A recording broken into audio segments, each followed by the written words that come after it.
Salut, c'est Lord. Aujourd'hui, on va parler de l'épisode 3 de House of the Dragon. Épisode encore une fois sympathique. On en parle juste après le générique.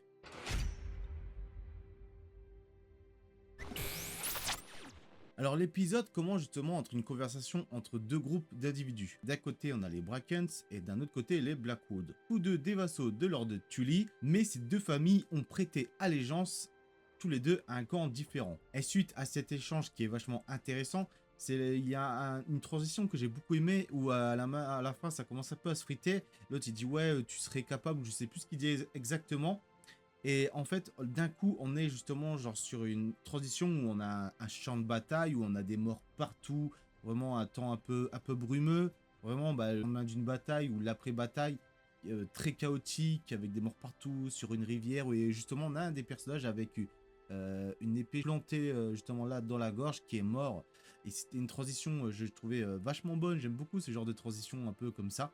On y retrouve alors aussi lors de cet épisode Daemon, qui est lui justement suite à l'échange un peu musclé aussi qui s'est passé à Pierre Dragon dans l'épisode précédent et qui va faire son boulot. En fait, il quitte justement pour aller à Erenol. Là-bas, une fois arrivé à Erenol et puis que les soldats commencent à voir justement le dragon, son dragon qui est Scaraxes, avec de l'orage et de la pluie. J'aime beaucoup ce genre de décors avec l'orage et de la pluie sur des vieux châteaux comme ça. Ça me fait penser beaucoup au dernier épisode de la saison 1 de House of the Dragon, justement, au château des Baratheons. Et là, il croise un seul garde qui maîtrise facilement, je crois, avec un coup de justement d'épée, mais au niveau de la poigne là dans le casque. Il explore un peu le château et justement avec sa belle armure, son épée.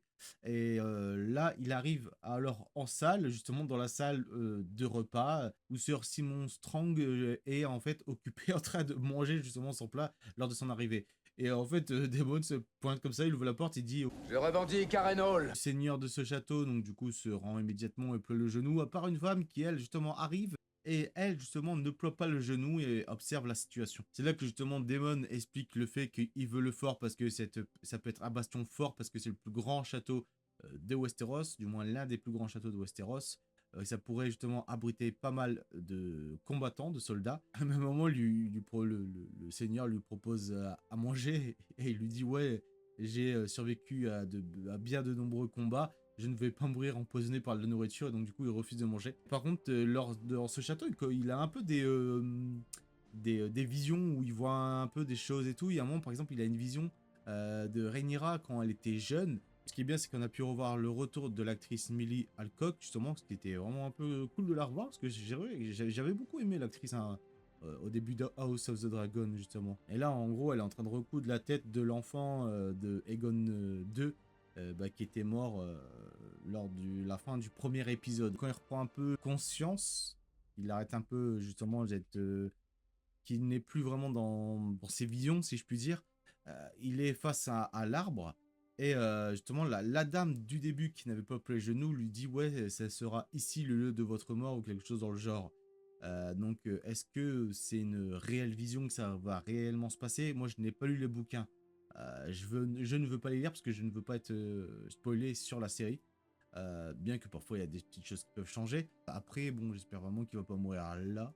Parce que sachant que ça risque bientôt de partir en couille, vraiment ça pourrait chier qu'il meure lors de cette saison. Au niveau de Port-Réal, justement, on a Aegon toujours désireux de faire couler le sang suite à la perte de son enfant. On a justement sa nouvelle main qui rentre un peu dans son jeu, qui lui aussi veut du combat, veut du sang.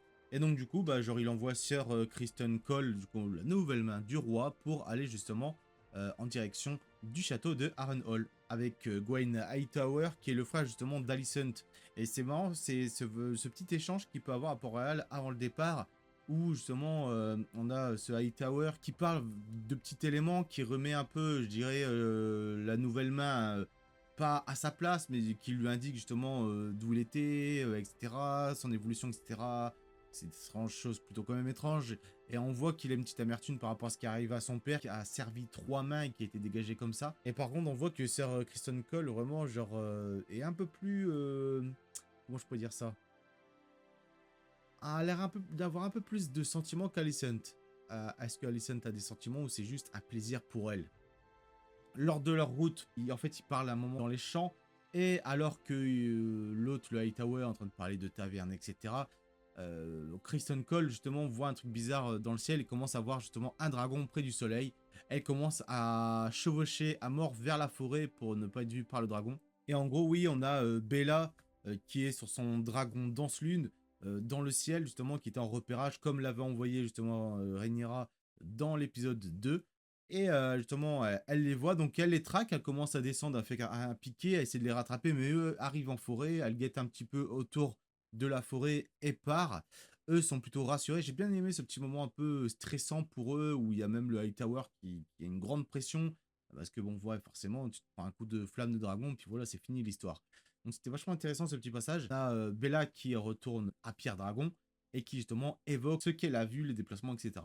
À Pierre Dragon, on a justement Rhaena Targaryen, la sœur de Bella, qui sont tous les deux filles de Daemon, qui, elle, est envoyée justement dans je ne sais plus quel lieu, mais qui part justement avec les enfants pour les mettre à l'abri. Donc elle part avec des dragons, des bébés dragons, et notamment des œufs. Et au début, elle est un peu réticente, parce que elle évoque même le fait que c'est parce qu'elle n'a pas de dragon qu'elle est envoyée comme ça pour juste s'occuper des enfants. Elle est pas contente, elle en parle aussi auprès de sa sœur. Mais à un moment, genre sa sœur lui dit ouais, tu as envie de changer d'avis ou je sais plus quoi. Et après, donc du coup, elle voit les œufs dans la boîte. Donc peut-être ça voulait dire le fait qu'elle allait avoir un œuf. Et justement, Rhaenyra lui évoque le fait qu'elle représente l'avenir de la maison si eux justement disparaissent. Donc je sais pas si c'est un personnage qu'on va revoir. Parce que généralement, envoyer des gens à l'abri dans l'univers de Game of Thrones, ça peut vite être genre problématique. Parce qu'il suffit que genre où ils sont envoyés, des gens trahissent. On n'est pas à l'abri de certaines surprises. Pour revenir à Port-Réal, on a Aegon, justement, comme je disais tout à l'heure, qui est toujours à vide de sang, etc. Mais qui aussi euh, voulait partir au combat, mais n'y part pas suite justement à l'échange avec, on va l'appeler maintenant, le maître et des chuchoteurs. Donc il retourne un peu dans sa folie, parce qu'il a des gardes normalement qui font vœu de chasteté. Les gardes bah, lui expliquent clairement que bon, il le fait vite fait, quoi. En fait, ils ne le font pas vraiment. Le roi, genre au final, ils rentrent dans leur délire, ils vont de sortie dans une maison de joie avec justement les soldats. Et là, bah, Aegon va tomber sur son frère, Aemond, qui est toujours avec la même prostituée depuis genre la première fois qu'il l'avait fait, lors de la saison 1. Et justement, il y a une petite moquerie, il arrête pas d'en rigoler, etc. Aemond se lève, et donc du coup, en mode rien à foutre, et leur dit ouais, c'est une pute parmi tant d'autres, et se barre. Bon, par contre, genre, c'était un peu trop nu à mon goût, genre ces passages-là. Pour lui qu'on voit entièrement à poil, l'autre qu'on voit qui se fait... je ne vais rien dire dans cette vidéo, enfin, c'était pas très agréable à voir. Je suis pas fan de la nudité, moi, dans Game of Thrones, ou même des scènes plus 18, si je puis dire. Même dans tous les séries HBO, ouais. On a un gars, bon, dans la taverne, justement, où Aegon rentre, il parle un peu avec tout le monde, etc. Et là, il évoque le fait qu'il serait un bâtard des demi-frères de Viserys et Daemon, apparemment.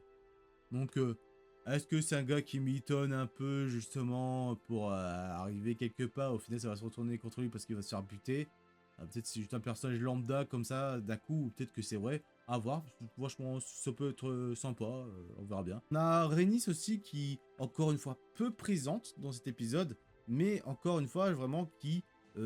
on sent qu'elle veut faire en sorte que Rhaenyra avance et elle est prête à l'aider vraiment. Elle parle même un moment avec son mari, justement de l'évolution de tout ça, etc. Elle évoque même le fait auprès de tout le monde qu'elle porte la couronne. Ce conseil ferait bien de se rappeler que leur reine porte la couronne de mon grand-père, Jaehaerys le Conciliateur. Un dirigeant prudent, le plus sage des rois targaryens, dont le règne a duré plus longtemps que tous les autres. C'est un personnage que j'ai envie de voir un peu plus parce que j'aime beaucoup ses... En fait, elle parle que très peu, mais j'aime beaucoup justement genre ses moments de présence à chaque fois où elle est là, etc. Et vraiment, je trouve qu'elle dégage vraiment quelque chose. On a en plus son mari à un moment aussi qui évoque le fait, bah, par rapport à la famille, etc., que il a des petits-enfants qui ne connaissent rien à la mer. Et donc, du coup, c'est toujours des petits échanges qu'on a aussi avec les deux là, qui sont pas encore vraiment très présents. Enfin, merde, en 3 épisodes, c'est des petits échanges qui arrivent par-ci par-là, mais je suis convaincu qu'on va en avoir un peu plus dans la suite des épisodes. À la fin de l'épisode, on a Rhaenyra et Alicent qui se retrouvent à Port-Réal. En effet, Rhaenyra est déguisée en religieuse pour pouvoir entrer dans l'église sans se faire remarquer. Parce que justement, en étant déguisée comme ça, personne ne portera forcément le regard sur elle. À l'intérieur, un échange pas virulent, mais on sent vraiment qu'il y a une petite tension quand même. Alicent justement lui reproche la mort justement de son petit enfant, tout comme Rhaenyra justement évoque le fait de la mort de son fils. Alicent continue justement sur le fait de ce qu'elle a entendu en disant qu'elle n'est pas une menteuse et qu'elle dit la vérité sur le fait que son défunt mari, Feu Vésiris, voulait que ce soit Aegon sur le trône, mais en même temps c'est une mauvaise compréhension et interprétation de ce qu'il avait pu dire. Et à un moment justement quand Rhaenyra lui parle de tout ça, elle lui évoque justement le fait de Aegon les Conquérants, elle lui parle de la chanson de la glace et du feu. Donc, est-ce que Alicent va faire des recherches dans le prochain épisode sur la chanson de la glace et du feu et comprendre réellement? Mais en tout cas, lors de cet échange, justement, à la fin, Alicent lui dit qu'il est trop tard parce qu'il n'a plus, justement, son père n'est plus là. Elle n'a plus beaucoup justement de voix, de paroles avec tout ce qui se passe, avec la nouvelle de moins, comment est Aegon, comment est aussi Aemond. Donc elle lui dit très bien qu'elle ne pourra rien faire là-dessus. Et sur justement l'échange entre ces deux personnages que l'épisode se finit. Moi c'est un épisode que j'ai trouvé globalement toujours bon, toujours sympathique, tout est très calme, mais tout est vraiment sympathique. Les quelques scènes où je pense notamment le piqué du dragon, une petite scène qui est plutôt sympa pour un peu genre vraiment casser un peu les moments un peu calmes.